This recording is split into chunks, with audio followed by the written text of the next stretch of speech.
नमस्कार दोस्तों, आज के हमारे इस वीडियो में हम आपके लिए संकष्टी चतुर्थी की व्रत कथा लेकर आए हैं। एक समय की बात है, किसी नगर में एक देवरानी और जेठानी रहते थे। जेठानी अमीर थी और देवरानी गरीब थी। देवरानी का पति जंगल से लकड़ियां काटकर शहर में बेचता था। अक्सर वो बीमार रहा करता था। वहीं देवरानी जेठानी के घर का सारा काम करती थी। बदले में जेठानी बचा हुआ खाना, पुराने कपड़े आदि उसे दे देती थी, जिससे देवरानी का परिवार चल रहा था। माघ के महीने में देवरानी ने तिल चौथ का व्रत किया। 5 रुपए के तिल व गुड़ लाकर तिलकूटा बनाया। पूजा करके तिल चौथ की कथा सुनी और तिलकूटा छीके में रख दिया और सोचने लगी, चांद उगने पर तिलकूटे का भोग लगाकर ही कुछ खाऊंगी। कथा सुनकर वो अपनी जेठानी के घर चली गई। खाना बनाकर उसने जेठानी के बच्चों से कहा, खाना खा लो।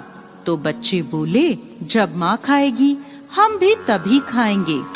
फिर उसने अपनी जेठ से खाना खाने को कहा तो वह भी बोले, मैं अकेला नहीं खाऊंगा, सबके साथ ही खाऊंगा। जेठानी ने देवरानी से कहा, आज तो घर में अभी तक किसी ने खाना नहीं खाया, मैं तुम्हें पहले खाना कैसे दे दूं? तुम कल सुबह जल्दी ही बचा हुआ खाना ले जाना। देवरानी के घर पति और बच्चे सभी आस लगाए बैठे थे कि आज तो त्योहार है, माँ आएगी तो पकवान आदि खाने को मिलेंगे। परंतु जब बच्चों को पता चला कि आज तो सूखी रोटी भी नहीं मिलेगी, तो बच्चे रोने लगे। उसके पति को बहुत गुस्सा आया। कहने लगा, सारा दिन काम करके 2 रोटी भी नहीं ला सकती तो काम करने का क्या फायदा? ऐसा कहकर गुस्से में उसने अपनी पत्नी को कपड़ा धोने के डंडे से मारा। डंडा टूट गया तो उसने उसे पट्टे से मारा।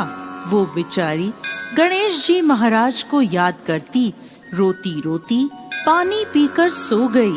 उस दिन गणेश जी महाराज उसके सपने में आए और बोले, धोवना मारी, पाटा मारी, सो रही है या जाग रही है? वो बोली, कुछ जाग रही हूँ, कुछ सो रही हूँ। तब गणेश जी बोले, मुझे भूख लगी है, कुछ खाने को दो। तब वह बोली, क्या दूं? मेरे घर में तो अन्न का एक दाना भी नहीं है। थोड़ा सा पूजा का तिलकूटा छीके में पड़ा है, आप वो खा लें। तिलकूटा खाकर गणेश जी बोले, धोवना मारी, पाटा मारी, निपटाई लगी है, कहाँ निपटूं?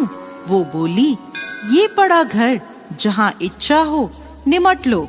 फिर गणेश जी बोले, अब कहाँ पोछूं? तो वह गुस्से में बोली, कब से तंग कर रहे हो? मेरे सर पर पोछो और कहाँ पोछोगे? सुबह जब उसकी नींद खुली तो वो हैरान रह गई। उसका पूरा घर हीरे मोतियों से जगमगा रहा था। उसके माथे पर हीरे मोती जगमगा रहे थे। उस दिन वो जेठानी के यहाँ काम करने नहीं गई। काफी देर राह देखने के बाद जेठानी ने अपने बच्चों को चाची को बुलाने भेजा। उसने सोचा, कल खाना नहीं दिया इसलिए देवरानी बुरा मान गई है। बच्चे बुलाने गए और बोले, चाची चाची चलो, माँ ने बुलाया है, सारा काम पड़ा है। तब देवरानी बोली, बेटा बहुत दिन तुम्हारी माँ के काम कर लिया, अब तुम अपनी माँ को मेरे यहाँ काम करने भेज दो। बच्चों ने घर जाकर अपनी माँ को सारी बात बताई कि चाची का घर हीरे मोतियों से जगमगा रहा है। जेठानी दौड़ती हुई देवरानी के घर पहुँची और बोली, ये सब कैसे हुआ? देवरानी ने गणेश जी महाराज की सारी लीला जेठानी को बता दी। घर लौटकर जेठानी अपने पति से बोली, आप मुझे धोवने और पाटे से मारो। उसका पति बोला, अरे भली मानस, मैंने तो आज तक कभी तुम्हें नहीं मारा, अब मैं तुम्हें कैसे मार सकता हूँ। लेकिन वो नहीं मानी और जिद करने लगी। मजबूरन उसके पति ने उसे खूब मारा। जेठानी ने खूब सारा घी डालकर चूरमा बनाया और छीके में रख कर सो गई। रात को चौथ विनायक जी सपने में आए और बोले, भूख लगी है, क्या खाऊं? जेठानी बोली, गणेश जी महाराज, जेठानी के यहाँ आपने सूखा तिलकुटा खाया था। मैंने तो मेवे और देसी घी डालकर चूरमा बनाया है, छीके में रखा है, खा लीजिए। अब गणेश जी बोले, कहाँ निपटूं? जेठानी बोली, उसके यहाँ तो टूटी फूटी झोपड़ी थी, मेरे यहाँ तो महल है, जहाँ चाहे निमट लें। अब गणेश जी पूछते हैं, अब इसे कहाँ पोछूं? जेठानी बोली, उसका तो गंदा सा माथा था, मैंने तो चमेली का तेल लगाया है, मेरे माथे पर पोछिए। धन की लोभी जेठानी सुबह जल्दी ये सोचकर उठी कि उसका घर हीरे मोतियों से जगमगा रहा होगा, लेकिन देखा तो पूरे घर में गंदगी फैली थी, तेज बदबू आ रही थी, उसके सिर पर भी गंदगी लगी थी। वो बोली, हे गणेश जी महाराज, ये आपने क्या किया? मुझसे रूठे और देवरानी पर टूटे।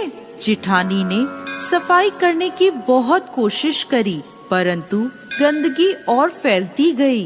जेठानी के पति को जब ये मालूम चला तो वो बहुत नाराज हुआ और बोला, तेरे पास सब कुछ था, फिर भी तेरा मन नहीं भरा, देख ये तेरे लालच का नतीजा है।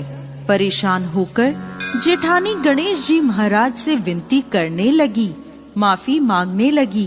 गणेश जी बोले, देवरानी से जलने से और धन के लोभ में तुमने जो किया ये उसका नतीजा है। इस प्रकार जेठानी को सबक सिखाते हुए गणेश जी महाराज ने अपनी माया समेट ली। हे गणेश जी महाराज, जैसे देवरानी पर कृपा करी वैसे सब पर करना। कहानी कहने वाले, सुनने वाले और हुंकारा भरने वाले सब पर कृपा करना, और जेठानी को जैसी सजा दी वैसी किसी को मत देना।